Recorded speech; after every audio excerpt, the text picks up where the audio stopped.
Before jumping into this week's books, a quick reminder of the Comics Curing Cancer event that is kicking off the weekend of October 24th. But Ink and Insights are going to be doing a special two-night event starting with notes from the editors on October 21st and Ink and Insights proper on October 22nd.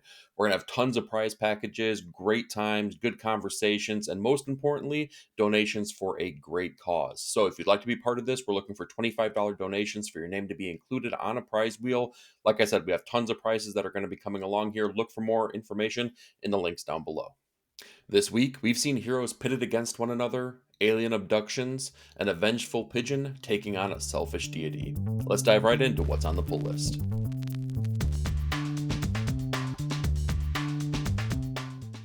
We're going to kick things off with Absolute Batman number 13, written by Scott Snyder with artwork by Nick Dragotta.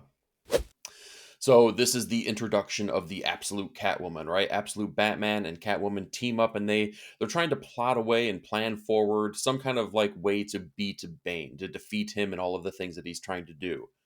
Oh yeah, and Harley Quinn is introduced to the Absolute Universe as well. This was a pretty mind-blowing, shocking issue. If you're kind of like someone who seeks out those first introductions or first team-ups and those kind of things, if you're like a key collector, this feels like this is kind of speaking towards those kind of things. The reason my brain breaks, though, every single time I read an issue of Absolute Batman is that it's just like so intrinsically different than what we get from Batman proper. But that's also the reason I like it a lot. It is just so wildly different than the very, I don't know, mission oriented, focused Batman that we get in DC proper. This is very much different. This is a guy who doesn't know his way, who doesn't necessarily know exactly how he's going to take on the plights that come along. It's kind of silly. In fact, it's really silly. And I feel like this issue's silliness is cranked up to 11 here. Make sure you look for Batman's newscast when he takes over the broadcasting capabilities all around Gotham and kind of has a message to tell the city. Really silly, but also really fun kind of stuff here. I feel like because of those reasons, though, the single issue experience is kind of lacking for me personally. I like what I'm getting here, but kind of feels like maybe like a collected edition approach to this might be the best way to look at it. Next up, we have Aquaman number 10, written by Jeremy Adams with artwork by John Timms. So this has got a couple revelations in this issue here. Mara, the young Mara, or I should say the current time Mara, is still trapped in Atlantis, along with her and Arthur's child. Again, still a child, still a baby, even though we have a future version who is now teamed up with Aquaman. So there's some timey-wimey things that are going on here, and Mara kind of throws a Hail Mary trying to reach Arthur and the aged-up daughter character to try to make some kind of connection so that they can kind of, I don't know, work together or at least make it known that they're still alive right there in front of them in the DC proper universe. The strength of this book continues to be the fun, adventurous tone that Adams brings to the story. It's kind of like the Indiana Jones of DC heroes. So if you like that kind of idea, this is definitely going to be the book for you. On top of that, Tim gets to draw some kind of like really fun things here. There's aquatic magic, there's pirate ships, battles galore. It's all excellent. It's all exciting. Aquaman is really kind of cementing itself as that adventure book that I'm looking for. All right, let's talk Batman Dark Patterns number 11, written by Dan Waters with artwork by Hayden Sherman. So this is the penultimate issue of the series that we've gotten so far, and Firefly is cooperating now with the GCPD while there is a copycat firebug out there that has some kind of mysterious connections with the doctor, the coroner character, Dr. Syreka, and it's kind of revealed as to how that connection has taken place and what they're both trying to accomplish. This is Waters really leaning on an indulgent approach. But the thing is, it really works here. The narration and kind of getting into the heads of these characters is exactly what we need, not just for this issue, but for this end cap of the series that we've gotten so far. Remember, this is kind of like a look back at almost like a year three Batman. And the way that I can kind of encapsulate everything, but including this issue, is like it's like a Ken Burns documentary of Gotham, right? That's kind of what we're getting here. Sherman has some really killer pages as well, but there's a page where he uses the shadow of Batman's cape as a panel border, and it's just like next level kind of stuff. It's really, really great artistic choices that he's making that they've continued to make as the series has gone on, but that's a prime example of what makes this book so special. Next up, let's talk Captain Planet and the Planeteers number 6, written by David Pepose with artwork by Iman Casalos. So this is the end of the first arc that we've gotten within this new series, and Captain Planet is doing battle, and the Planeteers are trying to traverse this overloading nuclear reactor to try to save Gaia. And looking back at this series, I gotta say, it's kind of crazy how quickly things escalated. Not in a bad way, but it's just like Papose was like really putting his foot down, like all pushing the gas pedal all the way down on the floor right from the jump here, because at this point it feels like the stakes have never been higher, and we're only 6 issues into this series, which is really cool. It makes it really exciting to follow along with this. The ending did it for me. It totally did it, though. It made me feel like a kid watching the cartoon again. And I know that's the mission statement. Mission accomplished. I was hoping to see something to maybe indicate where we're going to be going here. So we were missing that hook, right? That's cliffhanger, that's something to bring us back to find out what the next arc might be about. But I got to say, from the full package, this first arc, and from this ending of the issue that we've gotten here, it did work. It definitely made me excited. I can't wait to see what we get delivered for the next issue. We have a new event kicking off, so let's go ahead and talk about DC KO number 1, written by Scott Snyder with artwork by Javier Fernandez. So let's talk about the premise of this book. Darkseid returns as a kaiju, right? And Booster Gold has to reignite an Omega heart that has been residing in the center of the Earth. And the only way to kind of choose a champion, I guess, to take on this dark side kaiju is for the heroes to then fight themselves to gather enough Omega energy to then be powerful enough to actually fight him. That premise is stupid, but it is also awesome. It was a really exciting issue. It is fun and it is silly, and for the most part, I feel like the ideas that they're playing with, they really kind of work. I had low expectations for this book, and I ended up being really entertained by it. The framing device that they had here with Clark not wanting to play a game where a winner can be chosen feels so intrinsically true to the character of Clark Kent. And I really like the way that they use that as Clark is holding back. He's not in a place where he wants to fight the other heroes, and he's not in a place where he's going to put anyone else at risk just to kind of win the day, if you will. Really cool premise, really cool idea.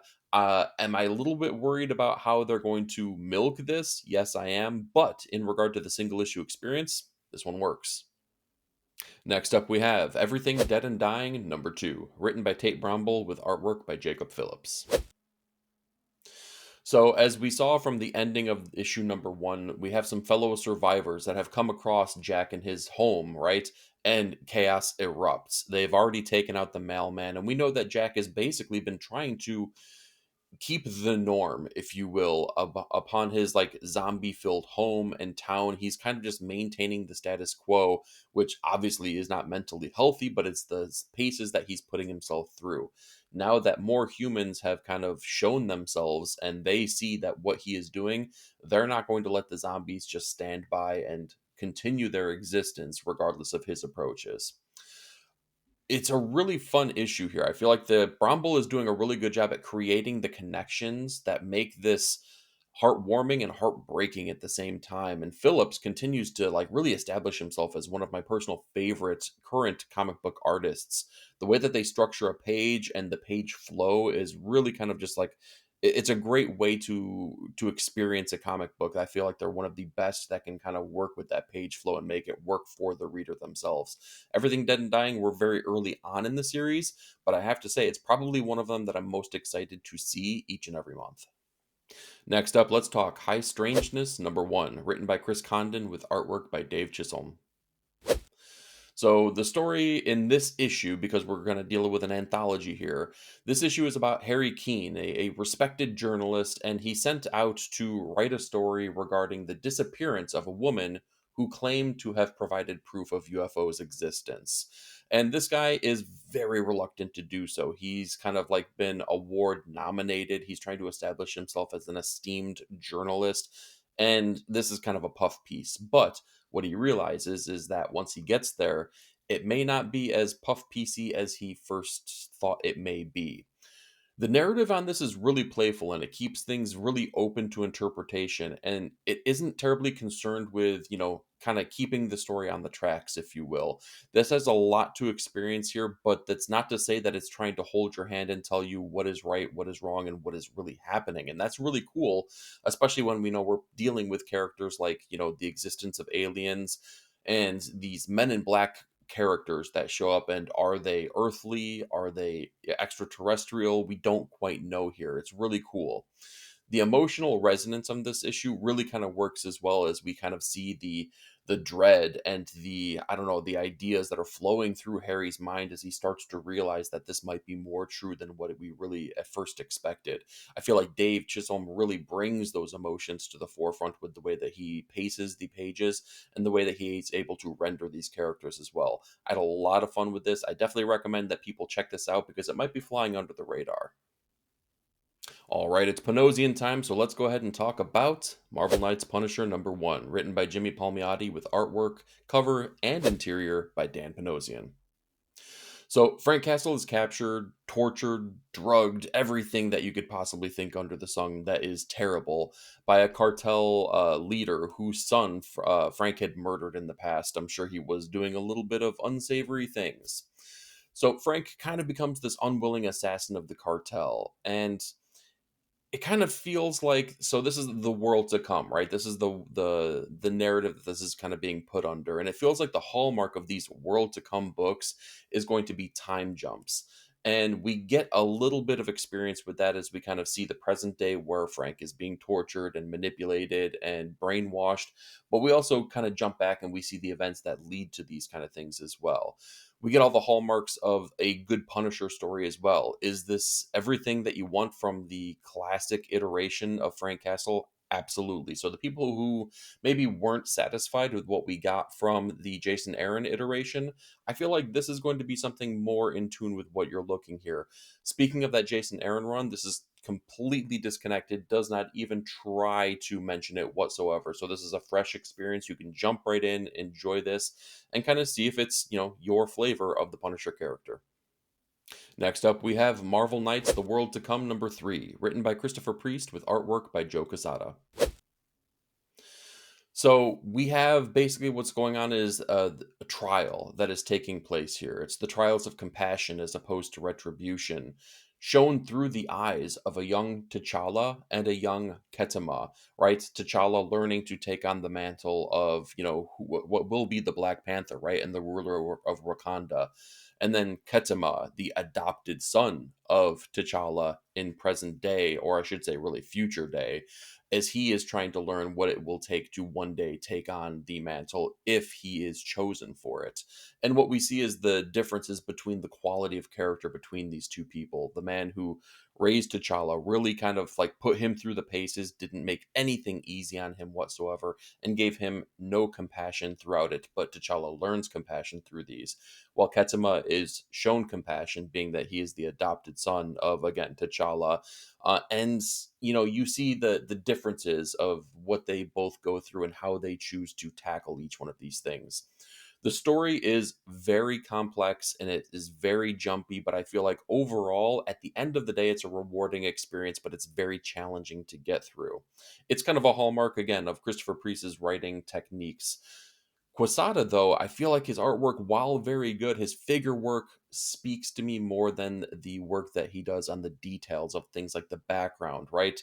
There's something missing, and I don't know if it's the color work and how it meshes with the artwork or just the overall lack of backgrounds, but something is missing with the artistic detail in this book, and it really does hurt the experience. Not all encompassing, but in enough places where I feel like I had to call it out. So Marvel Knights The World to Come is a challenging book, but overall a worthwhile book. Next up, we have The Sacrificers #16, written by Rick Remender with artwork by Max Fiumara. So I've been waiting for this issue. I feel like we've all been waiting for this issue. Pigeon finally gets to take on Rokos in a battle that is as epic as we ever could have imagined. And Saluna has to look on and kind of witness all of these things happening, seeing her father take on the sacrifice. And she is now taking care of the sacrifices and saved their lives from being more fodder for these gods to live on even longer. Oh man, it is just it's so great here. It is Rick Remender kind of really giving the middle finger to the higher powers, right? And it's kind of it's his voice ringing true through this book. I love Fiumara. They're able to do so much with this story as well. There's just like a lot of raw emotion that is right there on the page, mixed with the color work here. Again, a lot of this issue is about the fight between Rokos and Pidgey, both godly creatures at this point. But Rokos plays with fire. We get a lot of orange in this book, but mixed and juxtaposed with the ashy natural color of everything else in its surroundings as well. So it's not just like this bright orange page, right? There's a lot of mixing, there's a lot of balance between those. And I feel like that's a failing some books have. This one does not.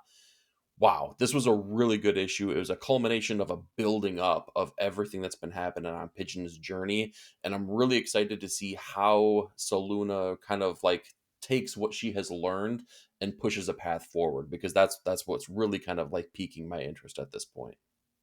All right, let's talk Superman: The Kryptonite Spectrum number 3, written by W. Maxwell Prince with artwork by Martin Morazzo. So, as we saw from the previous issue, Superman has been de-aged by one of the new kryptonites that they're experimenting on. And he kind of goes through some trauma bonding with Billy Batson, and they talk about their upbringing and they talk about kind of, I don't know, what drives them, what motivates them, and what they're fearful over. All these kind of things. It's a really great character study of both of these people. And I love that it's just at this point in this part of the issue, two teenagers kind of just hashing it out and talking over the difficulties of their lives. Then, the superheroic portion, we get a carnival full of terrors. It's a culmination of like a million kind of tiny things that make me love this book, right? And it's a lot to do with the main duo on this, W. Maxwell and his narration and kind of the fun things that he gets to play with, especially with some of the villainous characters. The narration from each and every one of them as they poke and prod is great. And I couldn't think of any artist better to take on those kind of microaggressions and micro expressions than Martin Morazzo. This was a really fun issue. It's been a really great series. I like the exploration that they're taking on here as each one of these kryptonites has kind of brought on a new storytelling mechanism. And I know that, again, when this was announced, we kind of thought that they might have something special brewing here. This is like pitch perfect, exactly the example I'm looking for to show just how special it is of the story that they have been kind of brewing and telling here. I can't wait to see what the next revelation is now, knowing that the rainbow kryptonite might not be kryptonite at all. Time will tell on that, but for this issue, I loved it. All right, let's talk Transformers number 25, written by Robert Kirkman with artwork by Dan Mora. So both factions, the Autobots and the Decepticons, they're kind of like taking a step back, they're licking their wounds, they're kind of seeing what alliances they still have, what's deteriorated, and what's been torn asunder. They open up with a little rope-a-dope, though. I kind of figured we were going to jump right in with a little bit of Dan Mora action, but no, we kind of get this little end cap where it is Jorge Corona kind of finishing off the emotional beats of what we got with the Daniel Warren Johnson timeframe on here, and I'm really glad they did that.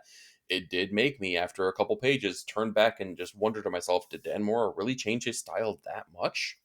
Now, when Dan Mora takes over the artistic duties, I was worried. I feel like my worries were set aside, though. I feel like there's still enough energy with his style where it is very vastly different than what we got from D Dubs and Jorge Corona. However, it's still exciting, right? It still brings something to the page, a lot of motion, a lot of kineticism that is definitely going to be needed in this book.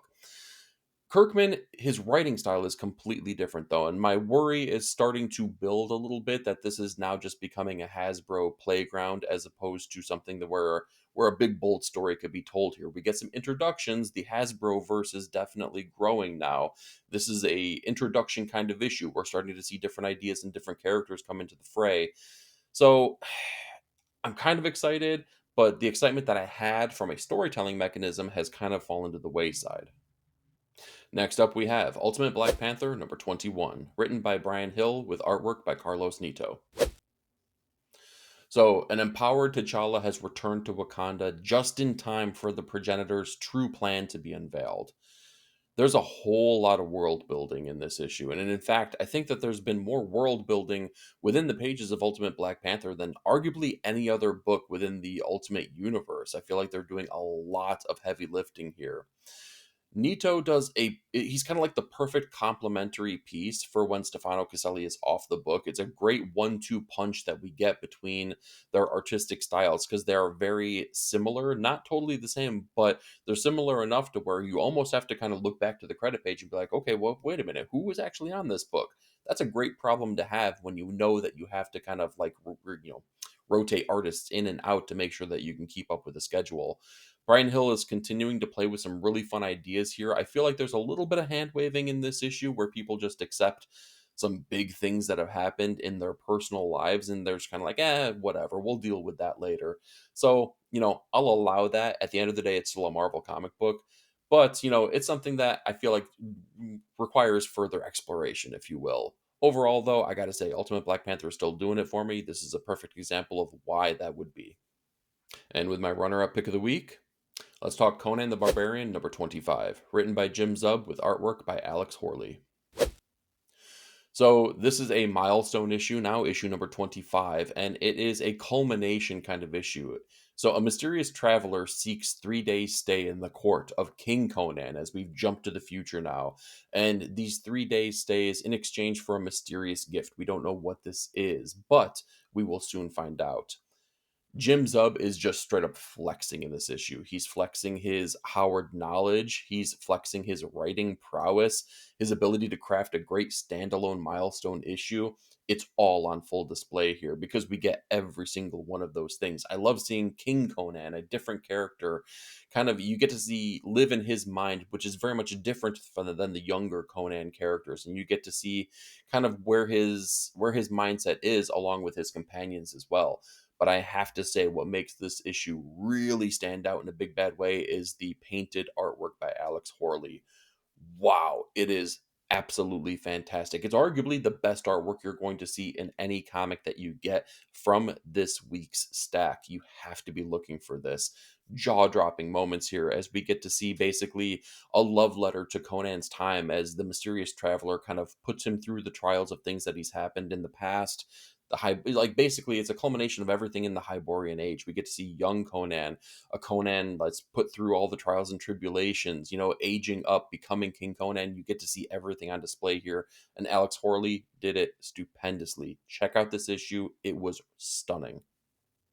And for this week's top comic, let's go ahead and talk about The Power Fantasy number 12, written by Kieran Gillen with artwork by Casper Wingard. So we pick up in the aftermath of the previous issue's cliffhanger where there was an assassination, not just attempt, but culmination. It actually happened. And now we get to see that everything Eliza and Dev had anticipated is not necessarily working out the way that they thought it might. Every single character has different feelings and reactions towards Ation's murder. And while they may be free, it doesn't mean that they are all safe at this point. And I really love that we get to play with that. On top of that, we also get the origin story of Ation, and it is a doozy. It is just crazy. They play with so much here, and so much of it is something that is just outside of the scope of anything that we ever could have been anticipating here. Casper's color work here is also stellar, particularly in the flashbacks where we get a lot of gray tones with some sepia in there. It really, really works in a big bad way to kind of make those flashbacks really pop. On top of that, when we get the revelation of what has happened to Ation, let me just say, Casper renders it perfectly. There is a big cross-section double-page spread here that it just works so well, man. The combination of Kieran Gillen and Casper Wingard are really showing that this is the best superhero comic that hit stands every single week. I'll keep saying that until I'm blue in the face, but let me tell you, Power Fantasy number 12 is absolutely worthwhile of top comic of the week. So that's what I've got for you this week, but I'm more curious. What did you read, and what were your thoughts? Do me a favor, like, share, and subscribe, and be part of the panel. Leave me a comment down below. Thank you so much for watching. We'll talk to you next week.